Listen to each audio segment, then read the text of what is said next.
গত ১.৫ বছর ধরে এই ত্রয়োদশ নির্বাচনের দিনের অপেক্ষায় ছিলেন বলে জানিয়েছেন সেনাপ্রধান জেনারেল ওয়াকারুজ্জামান। রাজধানীর আদমজী ক্যান্টনমেন্ট কলেজ কেন্দ্রে ভোট দেওয়ার পর সেনাপ্রধান ভোটারদের নির্ভয়ে কেন্দ্রে এসে ভোট দেওয়ার আহ্বান জানান। এই দিনটার অপেক্ষায় ছিলাম। একটা সুষ্ঠু নির্বাচন। সকাল থেকেই সারা দেশে অত্যন্ত শান্তিপূর্ণ অবস্থা বিরাজ করছে এবং ভোটের একটা অনুকূল পরিবেশ বিরাজ করছে। আমার কাছে যে খবর সেটা হচ্ছে যে অত্যন্ত শান্তিপূর্ণভাবে নির্বাচন চলছে।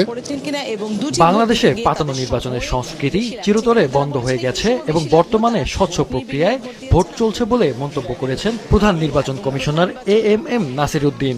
সকালে রাজধানীর ইস্কাটন গার্ডেন উচ্চ বিদ্যালয় কেন্দ্রে নিজের ভোট দেওয়ার পর তিনি এসব কথা বলেন। আমি মনে করি আমরা যে জাতিকে যে ওয়াদা দিয়েছিলাম একটা সুষ্ঠু সুন্দর বিশ্বাসযোগ্য নির্বাচন উপহার দেব এবং সেই লক্ষ্যে 2024 সালের নভেম্বর মাসে দায়িত্ব নেওয়ার পর থেকে আমরা বিনিদ্র রজনী কাটিয়েছি। সব ধরনের প্রস্তুতি নিয়েছি আমরা ইনশাল্লাহ। আমরা চাই বাংলাদেশ যে গণতন্ত্রের ট্রেনে উঠে গেল, এই ট্রেন ইনশাল্লাহ গন্তব্যস্থলে পৌঁছাবে। সঠিক প্যাড আর সঠিক তথ্য দিয়ে কেশু সামলে নিব এক হয়ে। Monalisa sanitary napkin.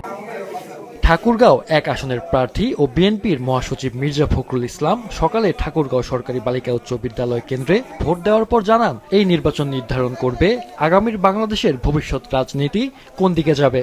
বাংলাদেশে আজ গণতন্ত্রের যাত্রা নতুন করে শুরু হলো বলে আশা জানান তিনি।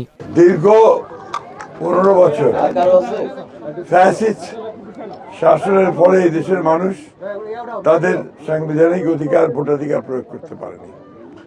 আজকে একটা ছাত্র গণ অভ্যুত্থানের পরে ফ্যাসিস্ট শাসনের অবসানের পরে এখন আজকে সেই শুভ দিনটি এসেছে যে এই দেশের মানুষ তাদের ভোটাধিকার প্রয়োগ করতে পারবে। ভোট দিয়েই জয়ের আশা জানিয়েছেন জাতীয় নাগরিক পার্টি এনসিপির আহ্বায়ক নাহিদ ইসলাম ও দক্ষিণাঞ্চলের মুখ্য সংগঠক হাসনাত আব্দুল্লাহ। সকালে নাহিদ ভোট দেন রাজধানীর বেড়াইদের AKM রহমতুল্লাহ কলেজ কেন্দ্রে এবং হাসনাত ভোট দেন কুমিল্লা ৪ আসনের দেবিদ্বার উপজেলার গোপালনগর উচ্চ বিদ্যালয়ে। রহমতুল্লাহ কলেজ এই কেন্দ্রে আমি আমার ভোট প্রদান করলাম। আমার জীবনের প্রথম ভোট আমি প্রদান করলাম। নীরব পরিবেশেই নির্বিঘ্নে আমি ভোট প্রদান করলাম। আমি জনগণের প্রতি আহ্বান জানাচ্ছি, সকলের প্রতি আহ্বান জানাচ্ছি, আপনারা নির্বিঘ্নে নির্ভয়ে উৎসবমুখর পরিবেশে আপনারা ভোট কেন্দ্রে আসুন। আপনারা দলে দলে সবাই ভোট কেন্দ্রে আসুন। বেলা গড়ানোর সাথে সাথে ভোটের যে পরিস্থিতি সেটা কতটা পরিবর্তন হয়, উৎসাহটা আমরা আশা করি সেটা বজায় থাকবে এবং মানুষ সবাই উৎসাহে ভোট দিতে আসবে। বিনা কারণে 3 কর্মীকে আটক ও 9টি ভোট কেন্দ্র থেকে এজেন্টদের বের করে দেওয়ার অভিযোগ করেছেন ব্রাহ্মণবাড়িয়া 2 আসনের স্বতন্ত্র প্রার্থী রুমিন ফারহানা। রাত্রে আমার একজন কর্মী উনি পাহারায় ছিল এলাকায়, তাকে বিনা কারণে 2 জনকে ধরে নিয়ে যাওয়া হয়েছে। বিকেল 4:30টা পর্যন্ত চলবে ত্রয়োদশ নির্বাচনের ভোট গ্রহণ।